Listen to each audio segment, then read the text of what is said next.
श्री कात्यायनी स्मृति छठा खंड अग्नि के आधान काल का निरूपण। जो अग्नि के आधान के समय हैं और जो अग्नि के कारण हैं, उन्हीं में अग्निहोत्री बड़ा भाई अग्निहोत्र को ग्रहण करे।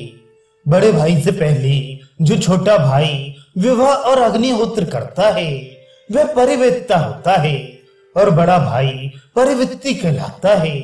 परिवित्ति और परिवेत्ता ये दोनों निश्चय ही नरक में जाते हैं। यदि ये दोनों जन प्रायश्चित कर लें तो 3 भाग फल के भागी होते हैं।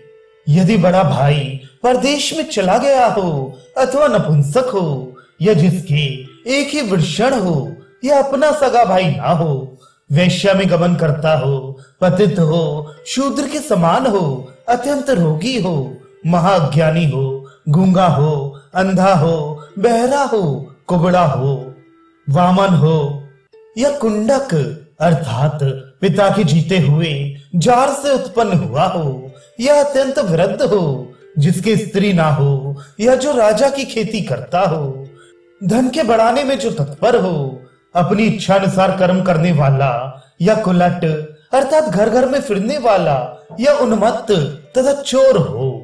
ऐसे बड़े भाई के होते हुए परिवेदन अर्थात प्रथम अपना विवाह करने में या अग्निहोत्र ग्रहण करने में छोटे भाई को दोष नहीं लगता।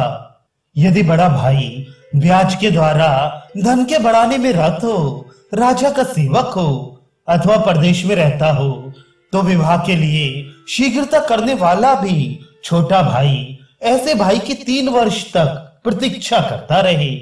यदि बड़े भाई के परदेश में रहने पर उसका कुछ समाचार ना मिलता हो तो छोटा भाई 1 वर्ष के उपरांत विवाह आदि कर सकता है और फिर यदि भाई आ जाए तो उस पाप के लिए चौथाई प्रायश्चित करे।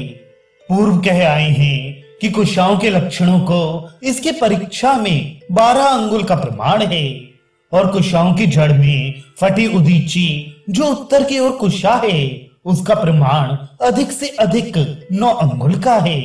उस उदीची से लगी हुई जो और शेष कुशा है उसका प्रमाण प्रादेश तक हो। 7 अंगुल की कुशाओं के अतिरिक्त कुशा से उल्लेखन करना उचित है। जहां क्रिया का प्रमाण कहा हो और प्रमाण के करने वाले को ना कहा हो, उस स्थान पर विद्वानों का ये कथन है कि प्रमाण का कर्ता तो यजमान ही होता है। इस कारण यजमान की उंगलियों से कुशा का नाप ले। पवित्र पुरुष अग्नि में हवन करे, कारण कि सभी अग्नि की प्रशंसा करते हैं और उस अग्नि की संपूर्णता को कामना के समस्त कर्मों से शांत किया जाता है।